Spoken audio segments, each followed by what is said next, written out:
सत्यहिंदी.com पर आपका स्वागत। मैं हूं शैलेश। क्या बिहार में कोरोना का सामाजिक संक्रमण यानी कम्युनिटी इन्फेक्शन शुरू हो गया है? बिहार की सरकार अभी तक ना में जवाब दे रही है, लेकिन जो हालात वहां से सामने आ रहे हैं उसको देखकर यही लग रहा है कि वहां कम्युनिटी संक्रमण शुरू हो गया है। बिहार में आज भी बहुत कम टेस्टिंग हो रही है। एक सूचना के मुताबिक हर दिन करीब 5,000 टेस्टिंग पटना में हो रही है, जो कि आबादी के हिसाब से बहुत ही कम है। लेकिन उनमें से जिनकी टेस्टिंग हो रही है उनमें से करीब 40% लोग संक्रमित मिल रहे हैं। जाहिर सी बात है कि इतनी बड़ी संख्या में संक्रमण तब तक नहीं हो सकता जब तक कम्युनिटी स्प्रेड या कम्युनिटी इन्फेक्शन शुरू नहीं हो जाए, लेकिन बिहार सरकार इसको नहीं मान रही है। अस्पतालों की स्थिति ये है कि सरकारी अस्पतालों में भर्ती कराना नामुमकिन हो गया है।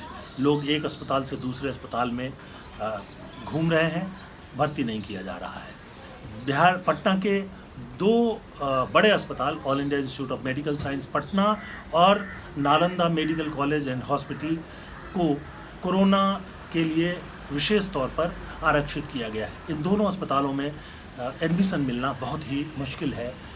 उसके अलावा 11 प्राइवेट अस्पतालों को भी कोरोना के ट्रीटमेंट की अनुमति अब दे दी गई है। हालांकि ये अनुमति बहुत देर से दी गई, उसके बावजूद उनमें भी एडमिशन नहीं मिल रहा है।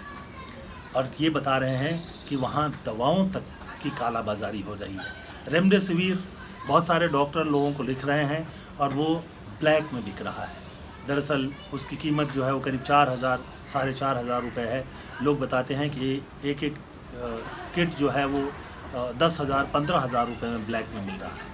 ये बहुत ही भयानक स्थिति है। हालांकि अब भी ये साबित नहीं है कि रेमडेसिविर जो है वो कोरोना का कोई जो है वो सटीक इलाज है।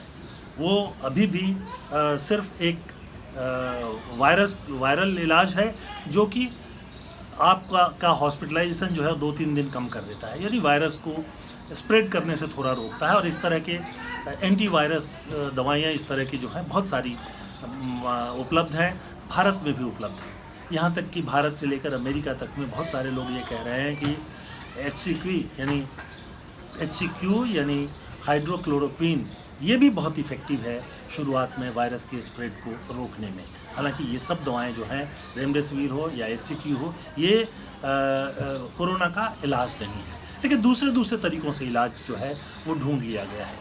बिहार की स्थिति बहुत ही ख़राब है। हालांकि जब आप आंकड़ों पर जाएंगे तो बहुत ज़्यादा ख़राब स्थिति नहीं दिखती है। मार्च से यहाँ संक्रमण शुरू हुआ और अब तक करीब जो है 40,000 लोग संक्रमित हुए हैं और इनमें से भी करीब 26,000 लोग रिकवर हो चुके हैं। उसी तरह से अगर आप देखें तो डेथ का भी जो नंबर है वो कोई बहुत ज़्यादा नहीं है। ये बताते हैं कि कोई 250 लोगों की डेथ हुई है, लेकिन इसमें एक गंभीर बात ये हुई है कि वहाँ की रिपोर्ट के मुताबिक करीब 10 डॉक्टरों की भी जो है वो मौत हो चुकी है। और इसके चलते डॉक्टर भी दहशत में है और स्थिति ये है कि हॉस्पिटल में वो ड्यूटी के लिए जा नहीं रहे हैं। ऐसे 8 डॉक्टरों को अभी पिछले दिनों बिहार सरकार ने बर्खास्त करने का आदेश दिया। हालांकि उन डॉक्टरों का कहना है कि उन्होंने पहले ही इस्तीफ़ा दे दिया था। बिहार में भी भागलपुर मेडिकल कॉलेज जो है उससे करीब 25-26 डॉक्टरों ने इस्तीफ़ा दे दिया है। मैं अगर यहाँ आपके सामने आंकड़ों को रखूँ तो इंडियन मेडिकल एसोसिएशन पटना के सेक्रेटरी हैं डॉक्टर सुशील कुमार। उनका कहना है कि यहाँ 40% सरकारी अस्पतालों में स्वास्थ्य कर्मियों की जगह जो है खाली है और मार्च के बाद जब कोरोना का संक्रमण शुरू हुआ उसके बाद भी इनको भरने की कोई कोशिश नहीं की गई और इसके चलते अस्पतालों में डॉक्टर और हेल्थ वर्कर्स की ज़बरदस्त कमी है। टेस्ट को लेकर के भी जो सूचनाएं मिल रही हैं वो बहुत उपयुक्त नहीं है। मतलब ये बताया जा रहा है कि जो 10 लाख की आबादी पर करीब 35,000 लोगों का टेस्ट हो रहा है, यानी 1 लाख पर करीब 350 लोगों का टेस्ट हो रहा है। आंध्र में जो है 10 लाख की आबादी पर 28,000 का टेस्ट किया गया और इसी तरह से बाकी राज्य जो हैं उनमें इससे बहुत ज़्यादा टेस्ट किए गए। तो उसका नतीजा ये हुआ कि बहुत सारे जगहों पर जो है संक्रमण को बहुत तेज़ी से रोकने में सफलता मिली। 3 फार्मूला जिसका इस्तेमाल दिल्ली ने किया वो था टेस्टिंग, ट्रैकिंग और ट्रीटमेंट। टेस्टिंग के बाद आपको पता चल गया कि कितने प्रतिशत लोग जो हैं वो संक्रमित हैं और उन संक्रमितों की पहचान करके ट्रैक करके और उनका इलाज शुरू किया गया और इस तरह से दिल्ली में अब स्थिति कंट्रोल में है। बल्कि ये भी कहा जा रहा है कि दिल्ली जो है वो हर्ड इम्यूनिटी की तरफ यानी इम्यून होने की तरफ बढ़ रहा है। ये जो कहा जा रहा है कि करीब जो है एक सेरो सर्वे के में ये बताया गया कि करीब जो है वो 24-25% लोग जो हैं वो इम्यून हो चुके हैं। बिहार में जो अभी टेस्टिंग हो रही है उसमें 40% लोग संक्रमित पाए जा रहे हैं। ये देश भर में बहुत बड़ी संख्या है और उसमें स्थिति ये है कि इलाज के लिए अस्पताल नहीं है। बहुत ही दुर्भाग्यपूर्ण है। इसलिए भी दुर्भाग्यपूर्ण है कि मार्च में के अंत में जब कोरोना संक्रमण शुरू हुआ और प्रवासी जो हैं वो मुंबई से, दिल्ली से और दूसरे बड़े शहरों से निकलकर पहुंचने लगे बिहार, तो ये माना गया था कि इनमें से बहुत सारे संक्रमित हो सकते हैं और इसके चलते जो है संक्रमण बहुत तेज़ी से फैल सकता है। तो इसके चलते इस बात की ज़रूरत थी कि पूरे बिहार में ज़बरदस्त इंतज़ाम किया जाए, लेकिन वो इस तरह का इंतज़ाम कुछ हुआ नहीं। आज जब संकट सामने है, जब ये दिखाई दे रहा है बहुत साफ कि बड़ी संख्या में लोग जो हैं वो संक्रमित हो रहे हैं, तो उनके लिए अस्पताल में जगह नहीं है। उसके अलावा सरकार ने जो वहाँ जिस तरह से लोगों को एजुकेट करना चाहिए था वो भी ठीक से नहीं किया। वहाँ एजुकेट करने की स्थिति ये है कि लोग सामान्य रूप से जो कोरोना का लक्षण मिलने के बाद तुरंत अस्पताल भागते हैं, जबकि दिल्ली में भी बड़ी सफलता इसलिए मिली कि ज़्यादातर लोगों का इलाज होम क्वारंटीन में किया गया। होम क्वारंटीन की इजाज़त बिहार सरकार ने भी दे दी है। दिल्ली सरकार जो है वो किट भेज रही थी जिसमें ऑक्सीमीटर भी था, कुछ दवाइयाँ पैरासीटामोल जैसी जो दवाइयाँ थी वो मिलती थी, डॉक्टर का एडवाइस मिलता था जो फ़ोन पर ही सही लेकिन जो नर्सिंग स्टाफ है, हेल्थ केयर स्टाफ है उसका भी मिलता था। लेकिन बिहार में ये सब कुछ जो है बहुत देर से शुरू किया गया। प्राइवेट अस्पतालों को इलाज की इजाज़त और जांच की इजाज़त जो है बहुत देर से दी गई और इन सब के चलते बड़ी मेस की स्थिति है। वहाँ लोग बता रहे हैं कि मौत की संख्या इसलिए कम आ रही है कि न तो उनकी टेस्टिंग हो रही है, मरने के बाद उनको कोरोना में दर्ज नहीं किया जाता और सीधे शमशान भेज दिया जाता है। स्थिति ये हो गई कि वहाँ जो एक कोरोना अस्पताल है उसमें अभी 4-5 दिनों पहले जब बारिश हुई तो कोरोना वार्ड में पानी भर गया, थोड़ा बहुत नहीं 3-4 फुट ज़्यादा पानी करीब बिस्तर के बराबर तक आ गया। बिजली गायब हो गई या काट दी गई और घंटों तक बिजली नहीं रही, पेशेंट वहीं थे। तो जाहिर सी बात है कि जो कुछ बिहार में हो रहा है उसको फिर से दुरुस्त करने की ज़रूरत है और वो ठीक नहीं है। इस बीच मुख्यमंत्री ने कैबिनेट की एक बैठक भी की, अधिकारियों की बैठक की और इस बैठक में जो स्वास्थ्य सचिव हैं उनको काफ़ी खरी खोटी सुनाई गई। लेकिन एक बात आपको मानकर चलना पड़ेगा कि बहुत लंबे समय से बिहार जो है वो मेडिकल बाज़ार है। बहुत जो इलाज है वहाँ उसको लेकर कई तरह के घपले पहले से चलते रहे और इसका एक बड़ा कारण है कि जो दिल्ली के अस्पताल हैं जैसे all India Institute of Medical science AIIMS में बिहार के मरीज जो हैं वो भरे रहते हैं। उसी तरह से वेल्लोर, वहाँ बिहार से लोग जो हैं बड़ी संख्या में पहुँचते हैं, इसलिए कि वहाँ इलाज बहुत सारा गंभीर इलाज करते नहीं, लोग अपना रेफ़र करवा के खुद पहुँच जाते हैं एम्स में या वेल्लोर चले जाते हैं क्रिश्चियन मेडिकल कॉलेज में। बहुत मशहूर हैं ये दोनों जगहें बिहार के लिए। और अब जब कोरोना हो रहा है, जब उनको दूर तक ले जाना संभव नहीं है तो स्थिति और ख़राब है। हालांकि इस मुद्दे पर जब मैंने भागलपुर मेडिकल कॉलेज के एसोसिएट प्रोफेसर और कोविड के इंचार्ज डॉक्टर हेमशंकर शर्मा से बात की तो उन्होंने एक दूसरी तस्वीर सामने रखी। उनका ये कहना था कि अस्पताल में बेड की ज़रूरत नहीं है, कम से कम भागलपुर में नहीं है, और उनका कहना था कि 900 बेड का हॉस्पिटल है और जब हमारी बात हुई तब तक तो 250-300 ही पेशेंट उनके पास थे। मौत के बारे में भी उन्होंने कहा कि ये संख्या बहुत ज़्यादा नहीं है और कोई 1800 पेशेंट्स जो हैं उनका इलाज उस मेडिकल कॉलेज में, भागलपुर मेडिकल कॉलेज में हो चुका है। उसमें कुल 24 कोरोना के पेशेंट जो हैं उनकी मृत्यु हुई, जो बहुत संख्या नहीं है। लेकिन उन्होंने बहुत महत्वपूर्ण बात ये की कि जो रोगी हैं वो बहुत देर से अस्पताल पहुंच रहे हैं। बहुत सारे रोगी ऐसे पहुंच रहे हैं जिनके शरीर में ऑक्सीजन की मात्रा 60% से कम हो गई है और डॉक्टरों का कहना है कि अगर 60% ऑक्सीजन है तो इलाज बहुत मुश्किल हो जाता है, बचाना भी बहुत मुश्किल हो जाता है। हमारा जो बॉडी है उसमें ऑक्सीजन, हमारे ब्लड में जो ऑक्सीजन का लेवल होना चाहिए वो करीब करीब 97-98% निश्चित तौर पे होना चाहिए, और अगर वो 94 से कम होने लगता है तो हमको निश्चित तौर पर मेडिकल एडवाइस लेनी चाहिए और ऑक्सीजन की मात्रा कैसे बढ़े इसका उपाय देखा जाना चाहिए। अगर इससे भी कम होता है, 90 के नीचे आता है, जैसे जैसे ये नीचे आता जाता है वैसे वैसे रोगी की ज़िंदगी पर खतरा बढ़ता जाता है। तो अगर आप देखें तो डॉक्टर हेमशंकर शर्मा के अनुसार सबसे बड़ी समस्या ये है कि ऐसे पेशेंट आ रहे हैं, बड़ी संख्या में आ रहे हैं जिनको कि जिनके ऑक्सीजन की मात्रा जिनके शरीर में जो है बहुत कम हो गई है, और ये एक गंभीर मसला है। पटना में हमने कई डॉक्टरों से बातचीत करने की कोशिश की। ऑफ द रिकॉर्ड तो बहुत लोगों ने बात की, ऑन द रिकॉर्ड बात नहीं करना चाहते। ऑफ द रिकॉर्ड उनका मानना है कि यहाँ भी जो गाँव से और दूर दराज के इलाकों से पेशेंट आ रहे हैं वो काफ़ी देर से आ रहे हैं। तो आप ये समझ लीजिए कि 3 तरह के मरीज़ होते हैं कोरोना में। एक एसिम्टोमेटिक, जिनमें कोई लक्षण नहीं होता है और इन पर कोई खतरा भी नहीं है।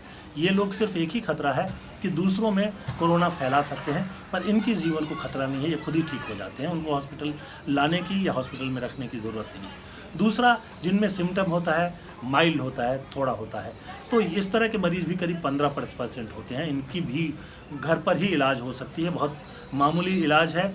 और 5% जो गंभीर होते हैं, उनमें जो गंभीर लोग हैं उनमें से ऐसे लोग हैं जिनको कोमोर्बिड कहते हैं, यानी उनको शुगर की बीमारी हो, चीनी जो हम कहते हैं ज़्यादा मधुमेह हो गया हो, चीनी की बीमारी हो, या हार्ट पेशेंट हो, लंग्स के पेशेंट्स हो, टीबी हो, कैंसर हो या कोई और बीमारी हो, वो बहुत खतरे में पड़ जाते हैं। लेकिन उनके लिए जो है इलाज किया जा सकता है। आज पूरी दुनिया में और भारत में भी एस्टेरॉइड से बहुत सफलतापूर्वक जो है 100% सक्सेस के साथ रोगियों का इलाज किया जा रहा है, और इसका कोई बहुत ज़्यादा साइड इफ़ेक्ट भी नहीं है। बहुत सारे डॉक्टरों से मैंने बात की और उनका कहना है कि एस्टेरॉइड बहुत सक्सेसफुल है। दिल्ली में प्लाज्मा का प्रयोग हो रहा है, वो भी बहुत सक्सेसफुल है। लेकिन बिहार की बीमारी दूसरी है। बिहार की बीमारी ये है कि काफ़ी दिनों से, जब से ये कोरोना संकट हुआ, बहुत सारे डॉक्टर्स जो हैं वो आ नहीं रहे हैं। और वहाँ एक डॉक्टर ने बताया, ऑफ द रिकॉर्ड बताया कि चूँकि बहुत सारे डॉक्टर्स जो हैं उनको कॉन्ट्रैक्ट पे रखा गया है, उनको जो रेगुलर डॉक्टर्स होते हैं या हेल्थ वर्कर्स होते हैं उसके मुकाबले कम सैलरी दी जाती है। अब उनका कहना है कि हम फिर ज़िंदगी दांव पर क्यों लगाएं अगर हमको कम सैलरी दी जाती है। ये एक अलग मुद्दा है। लेकिन आज जब संक्रमण और संकट है, तब डॉक्टर से ये उम्मीद की जाती है कि वो निश्चित तौर पर रोगियों की देखभाल करेंगे और जितना संभव हो उनकी जान बचाएंगे, अपनी सुरक्षा का भी ध्यान रखेंगे। लेकिन इस वक्त उनका नहीं आना ठीक नहीं है। लेकिन बड़ी संख्या में ये सूचना मिल रही है कि डॉक्टर हॉस्पिटल नहीं जा रहे हैं, अगर जाते भी हैं तो थोड़ी देर के लिए जाकर बाहर से चले आते हैं। रोगियों की शिकायत है कि डॉक्टर उनको देखते नहीं, नर्सेज उनके लिए उपलब्ध नहीं हैं, दवाएं नहीं मिलती समय पर। तो अलग अलग तस्वीर है पटना से मुझे ये खबर मिली। इस तरह के वीडियो भी मैंने देखे जिनमें लोग ये बता रहे हैं कि वो एक बुज़ुर्ग आदमी को एक हॉस्पिटल से, प्राइवेट हॉस्पिटल से सरकारी हॉस्पिटल में ले गए, वहाँ भी एडमिशन नहीं मिला, बहुत देर लग गई, 3 घंटे के बाद एडमिशन मिला, कुछ देर के बाद उनको बता दिया गया कि उनकी डेथ हो गई है। बॉडी को पैक करके और उनको शमशान घाट पहुँचाने तक का इंतज़ाम नहीं हो रहा है। कुछ लोगों ने वीडियो में ये भी बताया कि शमशान घाट में लकड़ियों की कमी पड़ गई और वहाँ पर जो है पेट्रोल डाल करके बहुत सारे लोगों को जलाया गया। तो ये सब बहुत चिंतित करने वाली बातें हैं और इस बात की ज़रूरत है कि सरकार अब भी चेत जाए। शुरू में दिल्ली में भी कुछ अफरा तफरी मची थी, जो अप्रैल के आसपास जब केस बढ़ने लगे तो अफरा तफरी मची थी। लेकिन दिल्ली सरकार ने बहुत तत्परता से चीज़ों को संभाल लिया और उसमें होम क्वारंटाइन एक उनका महत्वपूर्ण मुद्दा था। घर पर लोगों का इलाज किया गया, डॉक्टर भी उपलब्ध था। यहाँ तक हुआ कि ऑक्सीमीटर और दवाइयाँ लोगों को घर पर भेज दी गई। और मैं जिस सोसाइटी में रहता हूँ यहाँ भी 25-26 लोग 5-6 फ्लैट्स में कोरोना संक्रमित हुए। घर पर रहकर ही उनका इलाज हुआ और वो ठीक भी हो गए, बिल्कुल ठीक हैं, सब ठीक हो गए हैं। और लॉकडाउन भी नहीं किया उन्होंने, सिर्फ जिस ब्लॉक में वो पेशेंट थे उस ब्लॉक को बंद किया गया, बाकी सारे ब्लॉक्स में जो है वो सामान्य जीवन चलता रहा। लोग कम घर से निकलते हैं, कम ही घर से निकल रहे थे, लेकिन मॉर्निंग वॉक पर सब्जियों के लिए, सामान के लिए आने जाने का सिलसिला जो है वो जारी था। तो एक तो बिहार सरकार ने इसमें गलती की है। एक सूचना ये भी आ रही है कि प्राइवेट अस्पताल जो है रोगियों से मनमानी कीमत वसूल कर रहे हैं। एक डॉक्टर ने मुझे बताया कि पैकेज दिया जा रहा है और 40-40 लाख रुपए तक का पैकेज बताया जा रहा है, जिसमें 10 दिन पेशेंट को रख करके हॉस्पिटल में इलाज किया जाएगा। जाहिर सी बात है, इतनी मोटी रकम बहुत कम लोग दे सकते हैं और ये एक गंभीर मामला है, क्योंकि आप ये ध्यान में रखें कि बाहर से 40 लाख लोग करीब अनुमान है कि जो प्रवासी मजदूर थे वो बिहार के गाँवों में, छोटे छोटे शहरों में पहुँच गए हैं। उनमें से जो संक्रमित थे उनके जरिए संक्रमण फैला और अब संक्रमण जो है वो तेज़ी से बढ़ रहा है। एक समय में जैसे महाराष्ट्र में, दिल्ली में बढ़ रहा था और अब कंट्रोल में आने लगा है, वैसे ही अब बिहार की स्थिति है। और ये ज़रूरत है इस बात की कि बिहार की सरकार इस बात को गंभीरता से ले, दिल्ली से सीखे, महाराष्ट्र से सीखे, धारावी से सीखे, जहाँ 15 लाख की झुग्गी बस्तियों में महाराष्ट्र सरकार ने बहुत कम दिनों में जो है वो कोरोना को कंट्रोल कर लिया था। तो आज के इस प्रोग्राम में बस इतना ही। आपको हमारा ये प्रोग्राम कैसा लगा हमें ज़रूर बताइएगा। और एक ज़रूरी सूचना है आपके लिए कि आपको इस वीडियो के बाद एक डिस्क्रिप्शन का बटन मिलेगा, आप उसको दबाएंगे तो हम बताएंगे कि आप satyhindi.com के सदस्य कैसे बन सकते हैं। इस समय जब पूरे देश में गोदी मीडिया और कॉरपोरेट मीडिया का बोलबाला है, सच्ची खबरें लोगों तक नहीं पहुंचती है, तब हमारी ये कोशिश है कि हम आपको ईमानदारी से तथ्यपूर्ण खबरें जो है आप तक पहुंचाएं और इसमें आपकी मदद जो है वो हमारे लिए बहुत ज़रूरी है। तो डिस्क्रिप्शन के बटन को दबा करके आप उसे देख सकते हैं। हम सदस्यों को कुछ विशेष सुविधाएं भी दे रहे हैं, वो भी सारा जिक्र आपको वहाँ मिल जाएगा। आज के इस प्रोग्राम में बस इतना ही, लेकिन आपको एक बात चलते चलते बता दूं कि ट्विटर, फेसबुक और यूट्यूब पर आप हमें संपर्क कर सकते हैं, फॉलो कर सकते हैं, मिल सकते हैं। वहाँ भी हम मौजूद हैं, बाकी सोशल मीडिया पर भी मौजूद हैं। तो आज के लिए बस इतना ही। बहुत बहुत धन्यवाद। नमस्कार। सत्य हिंदी के और वीडियोस को देखने के लिए हमारे YouTube चैनल को सब्सक्राइब करें और सीधे नोटिफिकेशन पाने के लिए बेल आइकन दबाएं।